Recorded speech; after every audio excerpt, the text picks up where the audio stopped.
So our next speaker is Consolee Nishimwe. I'm practicing. I really want to make sure I'm saying that correctly because it's so important to get people's names correct. And it is respectful. So Consolee is a French name. And how am I doing with that? Consolee Nishimwe. Okay, good. Consolee lives in New York and is a motivational speaker, a defender of women's rights, and the author of a memoir about surviving the Rwandan genocide. She has been recognized with numerous awards for her speaking, writing, and advocacy. Consolee says she's addicted to tea and loves to dance, although she says she's not a good dancer, but somehow I feel like she's got the soul and vibe of a dancer, and I bet you're wonderful. When I asked about her favorite place she's ever visited, Consolee said San Francisco, California. And her reason was surprising to me. She said, the reason why I love it is because of how hilly it is. It reminded me immediately of my home country, Rwanda. I thought that was really interesting. I didn't know that they had that in common. Before Consolee begins, you guys, I want to tell you that this might be an especially difficult story to listen to. And if you have children listening with you today, this might be a good time to have them slip out. There's going to be some things in here you might not want them to hear. So with that, let me introduce Consolee Nishimwe. Thank you very much, Lisa, for your kind introduction. Growing up as a young girl in Rwanda, I cherish beautiful memories with my both parents and my siblings. I was born in a small town in the western province of the country.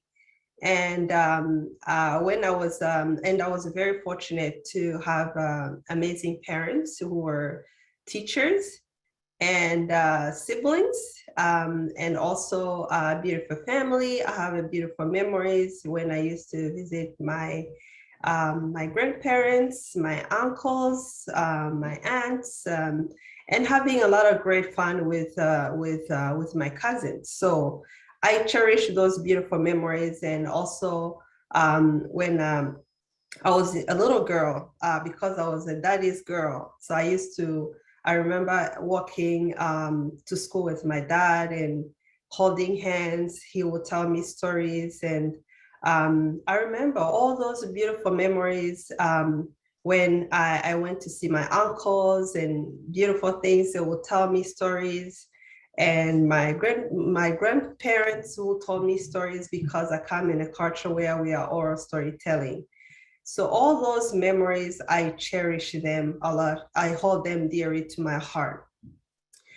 But I never thought that all the things I cherished as a little girl will be cut short when I was 14 years old.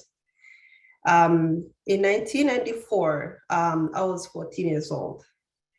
Many of you know that we had a genocide, which took more than 1 million of Tutsis in the country.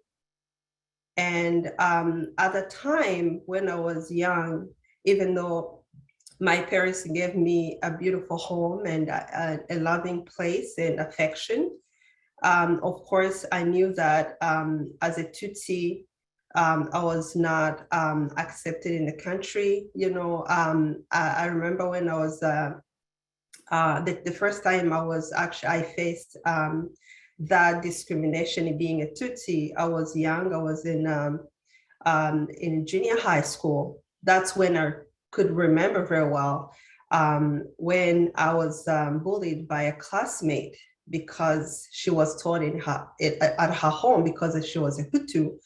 The Hutus were the ones who were actually persecuting the Tutsis. Many of you know that historically, because the reason why we had these majority Hutus discriminating against the Tutsis is because when the Belgians came in the country, they did what they call divide and conquer. So they issued ID cards, which was mentioning that we are Tutsis and Hutus.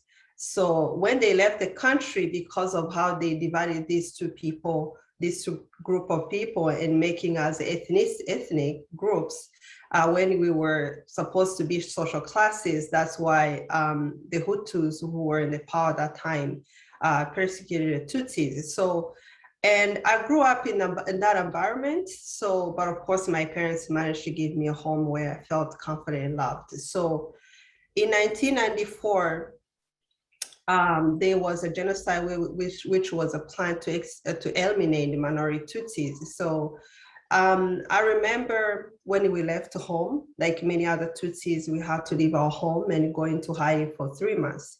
We never knew that it was going to be the way it happened. I never knew that the people I loved, everything I cherished was going to be taken from me.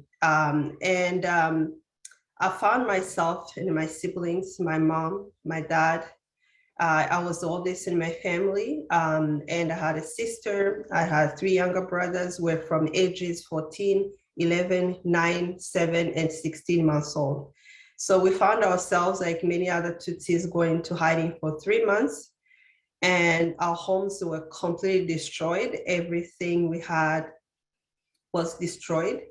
And now we had to go into hiding. So the people who were going to hide us were going to be Hutus who were friends of us, people who we knew, because in our village, my parents being teachers, of course, they have taught so many people, many kids in the area. So I've seen people come in our home, and I've seen many people, my parents having great friends and families and everybody that I thought maybe we'll find places to hide. But unfortunately, because of how the hatred of was being taught against the Tutsi in the country, of course, many majority Hutus allowed themselves to kill their own neighbors, Tutsis, simply because they were Tutsi. And during those 3 months, I've seen unimaginable horrors at that age that I would never wish for anybody to see. I've experienced things that have left me consequences that I will live with for the rest of my life. And I remember April 15th, which was one of the first, I would say the first and the worst days of my life, when we found ourselves hiding in the bushes. My parents, my dad and my mom, and my paternal aunt, Sue, who happened to come with us because the rest of our family members were hiding in other places. We never knew what happened to them. So as we were hiding there, I'll never forget at that time when the killers, of course, who were allowed themselves to start killing Tutsis, and they surrounded the bushes. They were calling us cockroaches and snakes, which is a dehumanizing language that was being used against the Tutsis. And I will never forget the fear I had in my body. And of course, my mom kept telling all of us to pray in our hearts where we were sitting. But I never imagined the image of my dad, where he was sitting and trembling and afraid. And my dad was very close to me, my best friend, but I consider him as a very strong person. But to see him in a position where I will never be able to help and do anything, it's something that will never leave my mind. So, and my aunt also, who was so afraid. As we were coming out in the bushes, of course, all of us were all together, and the killers took everything we had. Of course, we had to figure out other places to hide again. It was early in the morning, and around 5 in the morning. So we had to figure out, so going through the bushes and avoid going to the main roads because there were roadblocks everywhere. So we had to figure out who was kind enough to take us in their home. So we were able to reach our home, of course, as you know, climbing the little hills because we are a hilly country. As we reached to this home, there was a young lady who was sitting outside, and other people, they took my younger brother from my dad, and the rest of us followed inside. We went in the house. So, and that day, actually, before we got there, of course, my aunt was killed. I forgot to mention that I didn't see it. Some of my siblings saw what happened. So as we were in that house, the killers followed my dad. Later on that day, I'll never forget. And it was something that I never thought that I was going to hear in my ears while we were hiding in the ceiling, that my dad was murdered by them. And for me, I couldn't believe this human being who has been so kind and taking care of kids and being a good educator his whole life, and now simply because of who he was murdered. So I cried. I didn't know what to do. Of course, during that time, we didn't know where to go anymore. So my mom kept taking all of us wherever she could find somewhere to take us. And it was a rainy season. It was painful time, and we were hungry most of the time, and it was not easy. So for me, I couldn't believe what I was seeing. I had a home, but I'm no longer allowed to be in my home anymore. So my home was gone. And I remember one time my mom, when we were discovered we were hiding, because we hid in several places, we have seen a lot of horrible things, and people who were considered to be good friends, people who were considered to be part of their families, now they turn against us, they call killers on us. So, and for me to see that, I couldn't believe how people have changed, people's heart have completely changed, because what I knew was love in my home, but now I'm seeing the opposite of that. So, and I remember when these killers found us, because every time my mom will have to carry my younger brother on her back, or sometimes holding my younger brother on her chest whenever we're sitting in the bushes. So, and I remember when they took her, of course, the rest of us kids, we didn't know if she was going to survive. And later on that day, the man who was hiding us told me and my siblings to leave our home to go find her.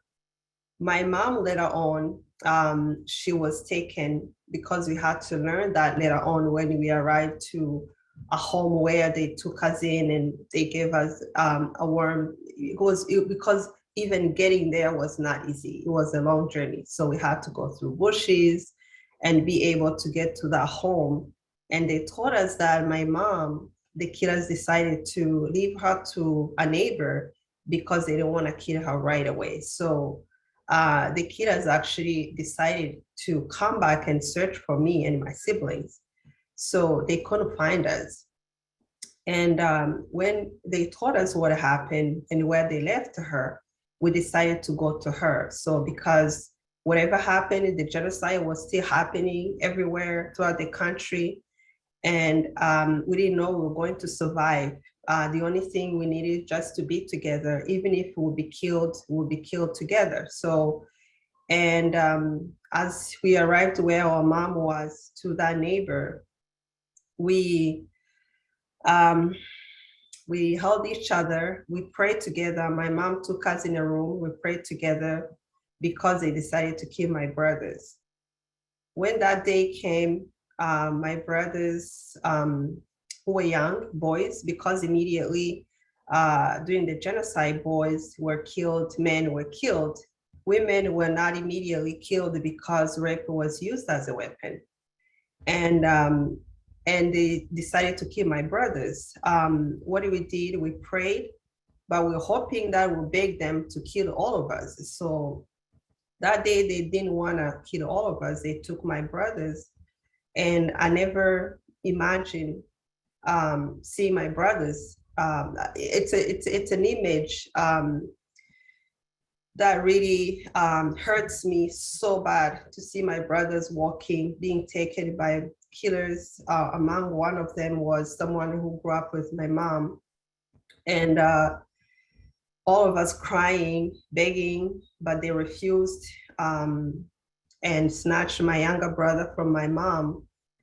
It's painful for me. So, and They took them and slaughtered them and threw their bodies in a septic tank of our home. And the rest of us, my mom, my sister, we didn't know if we were going to survive. We kept hiding, even though we didn't want to hide anymore. So we went to a home, which was a short distance where we were. This woman took us in, and later on, the husband came. He was with a neighbor whom I have seen all my life, and my coming to our home, and their family members used to come to our home. And he decided to pull me from everybody. So, and I couldn't believe what he was doing to me. And this man who came with him in that, who belongs in that home, refused to even stop him. So he didn't stop him. My mom screamed, and they pushed her away. So I was beaten by this man without going in a lot of details. Fortunately, I was taken not too far from our home and raped by him. And he was hoping that many other killers will come and torture me, because during the genocide, a lot of girls like myself and women, some of them were tortured by several of them and raped them. So, and I would say, to me, it was a miracle for me to find myself leaving that place and go back again and to see if my mom was still alive and my sister. Luckily, I found them, and my mom, this woman, they took care of my injuries. Imagine the image of a parent to see what happened to her only child, her daughter. So as we were there, of course, I wanted to be killed. I didn't want to be alive anymore. So it was not easy for me. And we were able to find a place in a Muslim community where someone has heard, because everybody was having a talk everywhere, who was alive, who was still alive, and what happened to us. And this man took us in his home, and that's how we're able to survive. My mom, my sister, and we found out that many of our family members were murdered on both sides. On my dad's side, almost everybody was killed. On my mom's side, at least I have a few family members who survived. And because those who were the Tutsis who were in exile were the ones who stopped the genocide in July. So after, when I survived the genocide, of course, I was living with the pain and suffering. Later on, I found that because of rape, I contracted HIV. I'm one of the many girls and women who live without consequences, even beyond that. And some of them have children who are 27 years now who were born from rape. So luckily, I survived with a parent. I have friends who lost the entire family. So, and my mom, who is the most courageous woman I've never known in my life. So she went back to teach. Of course, she had to take care of me and my sister. We had to rebuild a new home. And she showed kindness and love, even to those who have done horrible things to us. To me, that was a perfect example of how I should live in my life, despite the pain I carry within myself. So, and I was very fortunate to come in this country. Of course, I carried my pain and everything you can imagine within me. I thought maybe I was going to forget it, but that was not going to be easy for me. But when I decided to go to therapy and write my story, was the beginning of my healing journey. So, and looking again to how my mom was living a life the way she told me to keep loving, to never hate, I wanted to continue also living that life despite the pain I carry within myself. So one thing that has helped me in my life is to remind myself that I should never give up on hope. And And there's a mantra that I live with. No matter what horrible circumstances you may face in your life, never lose hope. For losing hope is the beginning of your own self-defeat. I just want to leave you with that. Thank you very much. Well, whew, it's hard to follow that and know what to say. That was beautifully told, and obviously a lot to take in. You are an amazing survivor and so brave to be sharing your story. And I just, the whole time you were telling your story, thinking about how people sharing their stories like this is so important. It's so much more important than the news, because I mean, I'm obviously, speak up, I'm biased, but you see stories like this on the news of what's happening in places. And I think it's easy to know that that is horrible and to know that it's atrocities going on. When somebody is in front of you telling their story to you about what happened to them and their families, and I'm thinking about my family and my bushes and my neighbors, it becomes so much more personal and impossible to turn away. And so telling your story is a service to everybody. And you know, I know it's a cliche to say that somebody is an inspiration, but the fact that you take your story and share it and have other people learn that they can, that if you and your family survive that, we can survive what we're dealing with. And so thank you for that. That's a gift for everybody. So thank you. All right, we're all gonna take a breath and we're going to prepare ourselves to hear our next story. Consolee, I hope you feel us all sending you our love.